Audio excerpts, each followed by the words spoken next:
Сегодня мы разберем 6-ю главу Кагурабачи, где Тихира столкнулся в сражении с профессиональными магами, которые всерьез нацелены не только на Кёнаги Шаль, но и на его голову. Крупная шишка в преступном мире Соджо начал действовать решительно и назначил огромное вознаграждение за поимку девчонки и главного героя, а точнее за его магическое оружие. Тихира пробуждает свою силу, и Шаль тоже демонстрирует свои способности. В общем, глава огонь, так что погнали ее разбирать. Ну а также напоминаю, что прочесть свою любимую манхву Маньхуа вы сможете на remanga.org. Здорово, ребятки анимешники, у микрофона Зик. А вот ребята, которые оставили свой коммент под прошлым роликом. Ну а мы начинаем.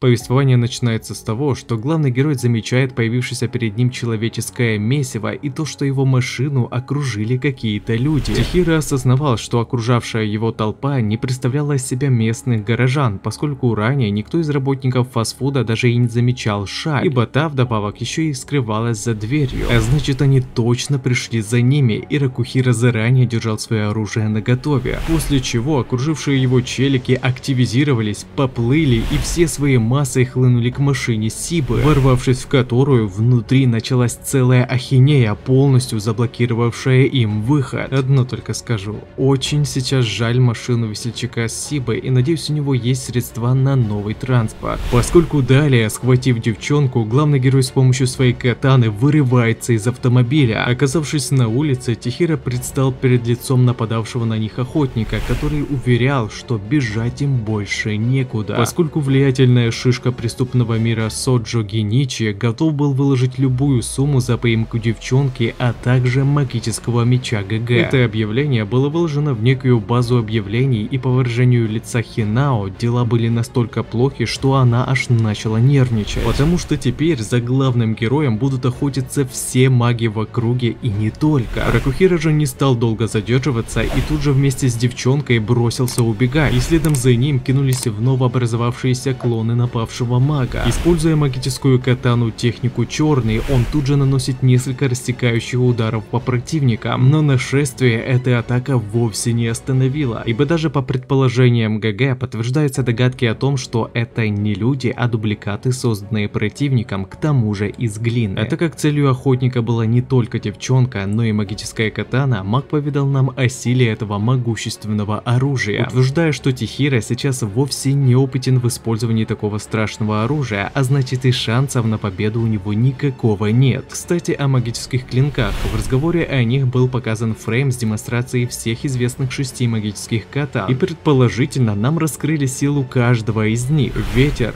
вода, огонь, земля, лед и молния, в который раз указывая нам, что именно благодаря этим катанам войну с Эйтей и удалось завершить. А значит, как бы не были очевидны и смешны слова Кунисиги, но он был совершенно прав. Его катаны действительно были очень грозным оружием, и если благодаря им и удалось остановить этот ад на земле, то также, используя их во зло, можно сотворить куда большую катастрофу. К этому времени Ракухира был полностью окружен, и пока он пытался отбиваться от этого нашествия, попутно защищая девчонку, к нему внезапно приблизился еще один противник, который, коснувшись его тела, вновь открыл Тихира самое ужасное воспоминание о гибели отца, показывая это вновь и вновь.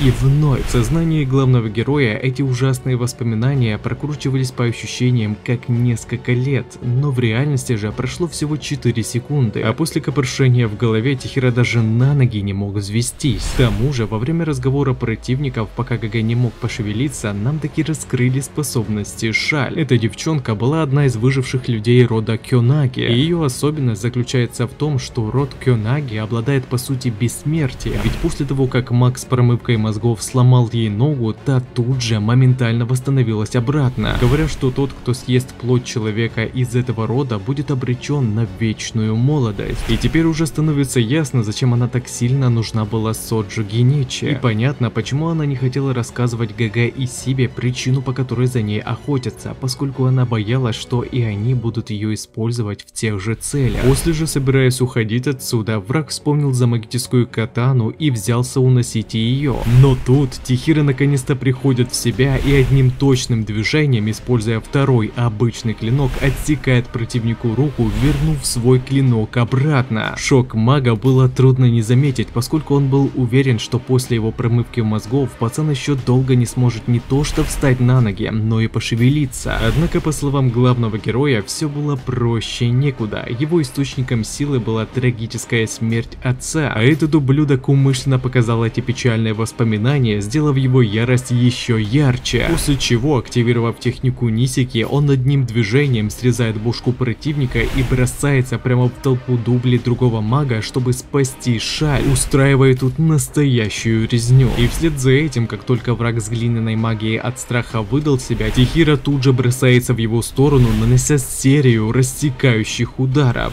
Не, ну ребятки, это было круто. Вы только посмотрите на эту кровожадность и желание отомстить за причиненную боль. По сути, главный герой сам сказал нам, что его сила происходит от мести, а поступок промывщика мозгов позволил Тихира стать сильнее. Но опережу вас, сказав, что ГГ движет не просто слепая месть. Да, он хочет отомстить убийцам его отца, но также Рокухира желает, чтобы остальные уважали труд Кунисиги, которому величайший мастер клинков посвятил всю свою жизнь. Однако, был бы у Тихира какой-нибудь другой из 6 клинков, его бы ярость действительно дала ошеломительный результат, поскольку первые клинки создавались для уничтожения противников, а 7-й, грубо говоря, предназначен был для защиты. Но все еще остается открытым вопросом, какое свойство имеет техника Нисики. Если она вмещает в себя предыдущие два цвета, черный и красно-оранжевый, облачая остальное в белый, то можно сделать предположение, что третья техника вмещает в себе предыдущие свойства, делая нечто новое. Однако не хотелось, чтобы так было, ибо я надеюсь, что третья техника будет иметь совершенно иное свойство, нежели черный разрез, поглощение и высвобождение. Так что пишите свои предположения насчет свойств техники Нисики, пока нам еще ее не раскрыли в сюжете. А пока остается только ожидать новую главу с новой порцией годноты, а будет она уже очень скоро. И также не забывайте, что прочитать свою любимую мангу и не только вы сможете на remanga.org.